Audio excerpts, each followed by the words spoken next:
পারিবারিক জমি নিয়ে যত সমস্যা জানুন 1 মিনিটেই। জমি নিয়ে পারিবারিক জীবনে নানা ধরনের সমস্যা দেখা যায়, যা আত্মীয় স্বজনদের মধ্যে বিরোধ, আইনি জটিলতা ও মানসিক চাপ সৃষ্টি হতে পারে। পারিবারিক জমি নিয়ে যে সমস্যাগুলো সৃষ্টি হয় সাধারণত তা হচ্ছে, প্রথমত হচ্ছে উত্তরাধিকার বিভাজন নিয়ে বিরোধ। পিতামাতার মৃত্যুর পর জমি কার অংশ কত হবে তা নিয়ে ভাই বোনদের মধ্যে বিরোধ। দ্বিতীয়ত হচ্ছে জমির পরিমাপ নিয়ে বিভ্রান্তি।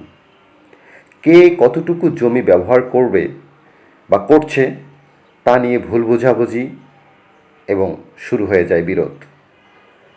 তারপর জাল দলিল বা জাল সাইন চুক্তি তৈরি। কোনো ভাই বা আত্মীয় অসৎভাবে জমি নিজের নামে রেজিস্ট্রি করে দেয়, তখনই শুরু হয়ে যায় বিরোধ। তারপর হচ্ছেন অবিভক্ত জমির দখলদারি নিয়ে দ্বন্দ্ব। ভাগ না হওয়া জমিতে কেউ এককভাবে ঘরবাড়ি নির্মাণ করলে অন্যদের আপত্তি, শুরু হয়ে যায় বিরোধ।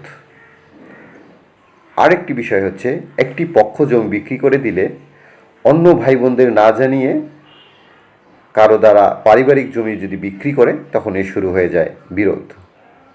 তারপর হচ্ছে পৈতৃক ভিটা সংরক্ষণ নিয়ে মতভেদ। কেউ ভিটা সংরক্ষণ করতে চায়, আবার কেউ বিক্রি করতে চায়, শুরু হয়ে যায় বিভেদ। আরেকটি হচ্ছে দুই পরিবারের মধ্যে প্রাচীর বা সীমানা নিয়ে বিরোধ। জমির সীমানা নির্ধারণে ভুল বা ইচ্ছাকৃতভাবে জবরদখল নিয়ে শুরু হয়ে যায় বিরোধ।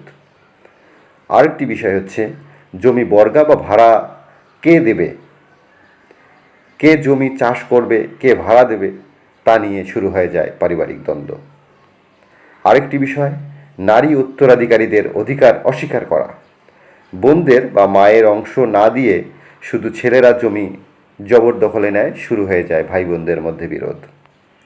এই পারিবারিক কলহ চলতে চলতে শুরু হয়ে যায় মামলা মোকদ্দমা। জমি নিয়ে মনোমালিন্য বাড়তে বাড়তে সবাই পৌঁছে যায় আদালত।